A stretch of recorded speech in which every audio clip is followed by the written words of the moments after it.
Hi అండి, అందరికీ నమస్కారం. ఈరోజు మీకు అమ్మ ఒడి అంటే ఇప్పుడు తల్లికి వందనం పేరు పెట్టారు.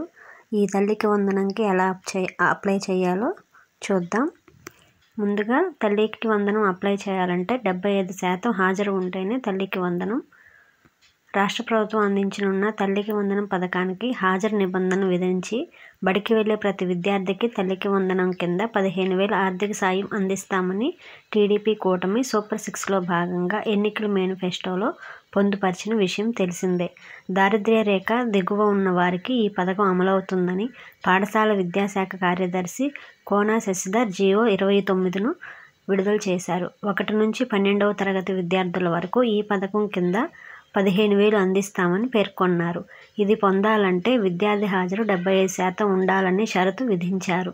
అదేవిధంగా ఆధార్ కార్డు అనుసంధానం చేయాలని, అందువల్ల ఆధార్ను ఎన్రోల్ చేసుకోవాలని పేర్కొన్నారు.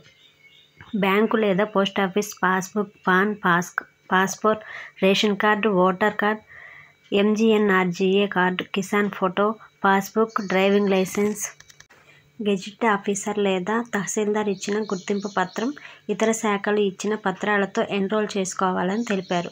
ప్రభుత్వ పాఠశాలల విద్యార్థులకు అందించే స్టూడెంట్ కిట్కు కూడా ఆధార్ ఉండాలని పేర్కొన్నారు. అమ్మకు వందనం 15,000కు ఇది తప్పనిసరి.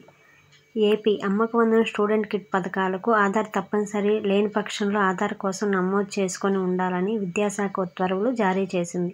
ఆధార్ వచ్చే వరకు PAN card, passport, ration card, voter ID, driving licence వంటి 10 ఐడి కార్డుల్లో ఏదో ఒకటి సమర్పించాలంది.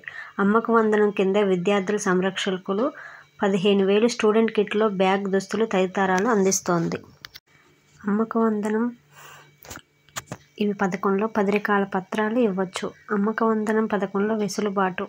రాష్ట్రంలో 1 నుంచి ఇంటర్మీడియట్ వరకు చదివే విద్యార్థులు అమ్మకు వందనం స్టూడెంట్ కిట్ ప్రయోజనాలు పొందడానికి ఆధార్ కలిగి ఉండాలని, ఒకవేళ లేకపోతే నమోదు కోసం దరఖాస్తు చేసుకోవాలని ప్రభుత్వం సూచించింది. ఆధార్ వచ్చే వరకు 10 రకాల పత్రికలను పరిగణలోకి తీసుకుంటామని వెల్లడించింది. ఈ మేరకు పాఠశాల విద్యాశాఖ కార్యదర్శి కోన శశిధర్ ఉత్తర్వులు జారీ చేశారు. అమ్మకు వందనం పథకం కింద దారిద్ర్య రేఖకు దిగువన ఉండి పాఠశాలకు పిల్లల్ని పంపించే తల్లులు లేదా సంరక్షకులకు ఏడాది 15,000 ఆర్థిక సాయం చేయనున్నారు. విద్యార్థులు 75% హాజరు తప్పనిసరిగా ఉండాలని పేర్కొన్నారు.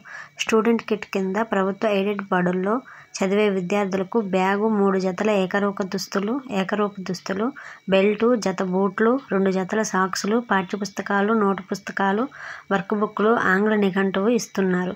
ఈ 2 పథకాల కింద ప్రయోజనం పొందేందుకు ఆధారు తప్పనిసరి. ఈ వీడియో కనుక మీకు నచ్చినట్లయితే లైక్ చేయండి, షేర్ చేయండి, మా ఛానల్ని సబ్స్క్రైబ్ చేసుకోండి. ఇలాంటి మరిన్ని నోటిఫికేషన్స్ మీ ముందుకు తీసుకువస్తాము. Thanks for watching.